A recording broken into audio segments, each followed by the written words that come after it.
शिवराय. सध्या जुन्नर तालुक्यामध्ये विधानसभेची निवडणूक चालू आहे. कशी जाईल काय सांगाल? कशी जाईल म्हणजे म्हणजे कशा प्रकारे पार पडली जाईल? 195 विधानसभा जुन्नर निवडणुकीची सध्या रणधुमाळी चालू आहे. जो तो उमेदवार आपल्या ताकदीनुसार निवडून येण्यासाठी प्रयत्न करत आहे, सर्वसामान्य लोकांच्या पुढे जात आहे. आपला जो तालुका आहे तो छत्रपती शिवरायांची जन्मभूमी आहे. या छत्रपती शिवरायांच्या जन्मभूमीमध्ये कायदा सुव्यवस्था ह्या सगळ्या गोष्टी पाहिल्या जातात. आज जर आपण पाहिलं असेल, इथून पाठीमागच्या जे निवडणुका झाल्या तर ते वातावरण जरा वेगळं होतं आणि आत्ताची जी निवडणूक आहे याच्यामध्ये उमेदवार जास्त आहे आणि अपक्ष पण आहेत, पक्षाची लोक पण आहेत. ह्या निवडणुकीमध्ये जर आपण पाहिलं गेलं असेल की प्रस्थापित लोक आहेत की ज्यांच्याकडे पैसा अमाप आहेत आणि ही लोक येणाऱ्या पुढच्या कालखंडामध्ये सर्वसामान्य लोकांचे जे प्रश्न आहेत ते सर्वसामान्य लोकांचे प्रश्न सोडवतील का, सर्वसामान्य लोकांच्या समस्या सोडवतील का. आणि म्हणून लोकांच्या मनामध्ये असं आहे की आपल्यामधला माणूस कुणीतरी आपण निवडून देणं गरजेचं आहे की ज्याच्यापर्यंत आपण पोचू शकतो. सर्वसामान्य माणसामध्ये बसणारा उमेदवार कोण आहे, सर्वसामान्य माणसामध्ये येणारा उमेदवार कोण आहे, असं सध्या लोक विचार करत आहेत.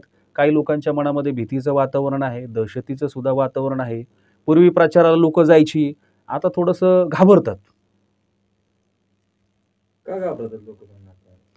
तर कालची जी घटना आहे ती आपण पाहिली असेल की सूरज भाऊ वाजगे जे राष्ट्रवादी काँग्रेस पक्षाचे ते अध्यक्ष आहे, बरेच तरुण त्यांच्या फॉलोअर्स आहेत, तरुणांचं नेतृत्व करतात.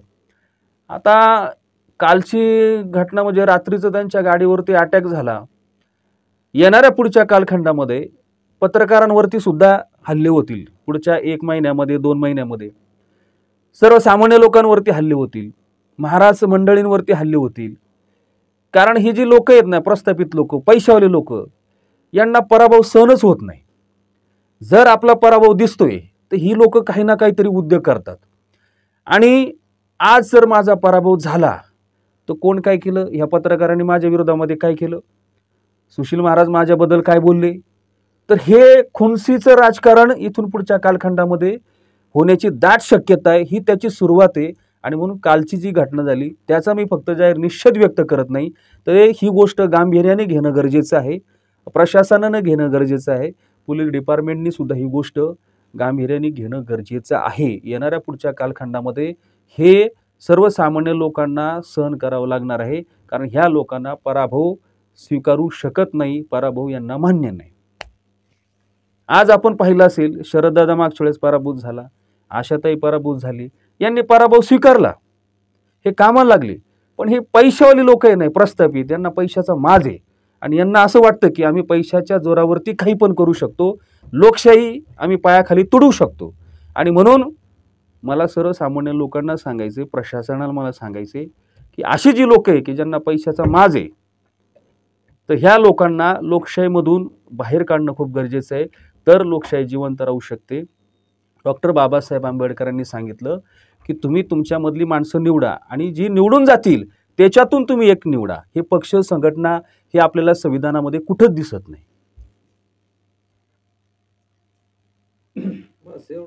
माझा एक प्रश्न असा आहे की सर्वसामान्य जनतेने मत कोणाला दिले पाहिजे? सर्वसामान्य जनतेने जे मत आहे ना, हे प्रस्थापित लोक आहे ज्यांना पैशाचा माज आहे की आम्ही पैशाच्या जोरावरती बरंचसं काही करू शकतो, याला खरेदी करू शकतो, त्याला खरेदी करू शकतो. तर सर्वसामान्य लोकांनी ना की आपल्यामध्ये कोण आहे, आपल्या दुःखामध्ये सुखामध्ये कोण सहभागी होतो, अशा माणसाचा विचार करून त्याच्या पाठीमागे खंबीरपणे उभं राहायचं आणि त्याला मतदान करावं. आता सर्वसामान्य जनतेला तुम्ही काय सांगता? सर्वसामान्य जनतेला हे सांगतो ना की आपल्या सुखदुःखामध्ये आपले प्रश्न कोण सोडू शकतो, अशा माणसाला तुम्ही मतदान करा. सर, महाविकास आघाडी आणि महायुतीमध्ये जे उमेदवार त्यांनी दिले, त्या उमेदवारांनी युती तोडून अपक्षमध्ये उमेदवारी, जसं शरददादा आहे, आशाताई, त्या दोघांनी उमेदवार अपक्ष म्हणून ते आपलं तिकीट त्यांनी भरलंय. आपण काय सांगतो? लोकशाहीने अधिकार दिलेले आहे त्यांना. युतीचं काय, युती धर्म नाही. पहिली गोष्ट म्हणजे वरच्या पातळीवरती युती धर्म पाळला जातो का? मागच्या वेळेस आपण पाहिलं असेल 2019 मध्ये काय झालं, भारतीय जनता पार्टी आणि शिवसेना एकत्र लढली. त्यामुळे आता हे जे कार्यकर्ते जे आहेत, हे जे आहेत लोकप्रतिनिधी, हे लोकांच्या सुखदुःखामध्ये लोकांच्या समस्या सोडवतात. आशाताई आहे, तुम्हाला सांगतो, रात्रीचा दिवस दिवसाची रात्र, शरीराचं किती वेळेस ऑपरेशन झाले, लोकांच्या प्रश्नासाठी ते धावतात. शरददादासारखा माणूस आहे.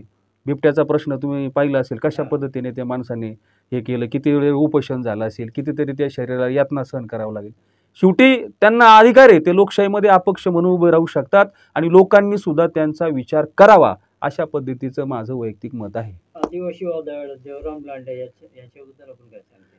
आता आदिवासी वादळ, आता ते पण आता व्यक्तिमत्व आपण पाहिलं असेल, 20-25 वर्षापासून राजकारणामध्ये, जिल्हा परिषदेमध्ये त्यांनी काम केलेले, कामाचा अनुभव आहे.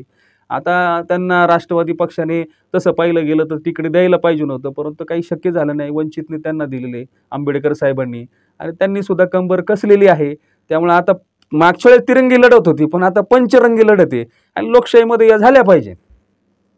प्रस्थापित लोकांचा खुटा उपाटला पाहिजे. हवा कुणाची सध्या जुन्नर तालुक्यात? जुन्नर तालुक्यामध्ये सध्या सर्वसामान्य लोकांची हवा आहे. मतदार हा राजा आहे, त्या मतदार राजाची हवा आहे. सर, माझा एक प्रश्न असा आहे का आपल्या समाजामध्ये जातीभेद संपलेला आहे का अजून चालू आहे? आपल्या समाजामध्ये जातीभेद जो विषय आहे तो संपलेला नाही आहे. आपलं जे दुर्भाग्य आपल्या देशाचं असं आहे की एवढे मोठे महान व्यक्तिमत्व, भारतरत्न, विश्वरत्न, महामानव डॉक्टर बाबासाहेब आंबेडकर यांनी संविधान उभं केलं, परंतु ते लोकांपर्यंत त्या प्रमाणामध्ये पोहोचलं नाही. आजही ज्यावेळेस आपल्या देशामध्ये निवडणुका लागतात त्यावेळेस खऱ्या अर्थानं हिंदू, मुस्लिम, हा त्या धर्माचा आहे, तो त्या धर्माचा आहे, हे पाहिलं जातं आणि त्याच्यावरती मतदान होतं. आणि ज्या दिवशी ह्या सगळ्या गोष्टीचा विचार बाजूला राहील की काम करणारा माणूस कोण आहे, कोणाकडे विजन आहे, ही माणसं ज्यावेळेस विधानसभेमध्ये जातील, लोकसभेमध्ये जातील, त्यावेळेस खऱ्या अर्थानं आपल्या भारत देशाचं लोकशाहीचा विजय झाला असं आपण म्हणू शकतो.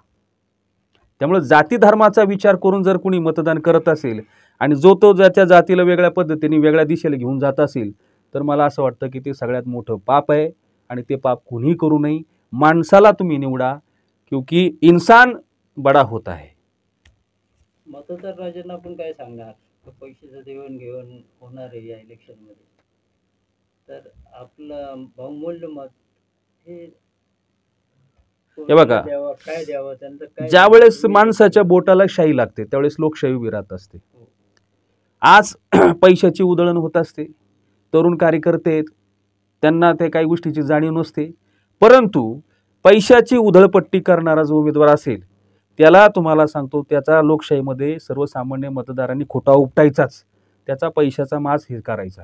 अशी माणसं राजकारणामध्ये आणि विधानसभेमध्ये जाता कामा नये. आपल्यामधल्याच माणसाला आपण त्या ठिकाणी निवडून द्यायचं. एखादा पैसा देत असेल त्याला म्हणा, बाबा तुझा पैसा तुला लक लाभ.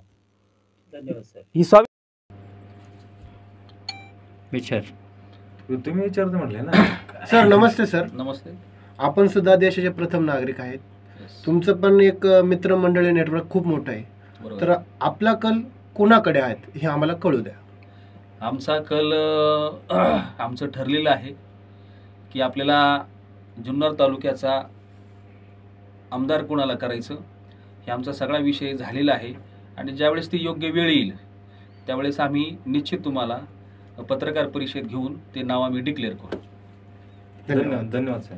नवनवीन आणि ताज्या घडामोडींसाठी महाराष्ट्र जनभूमी न्यूजला सबस्क्राईब करा. त्याचबरोबर बेल आयकॉनवर क्लिक करा आणि मिळवा आमच्या बातम्यांचे नोटिफिकेशन्स.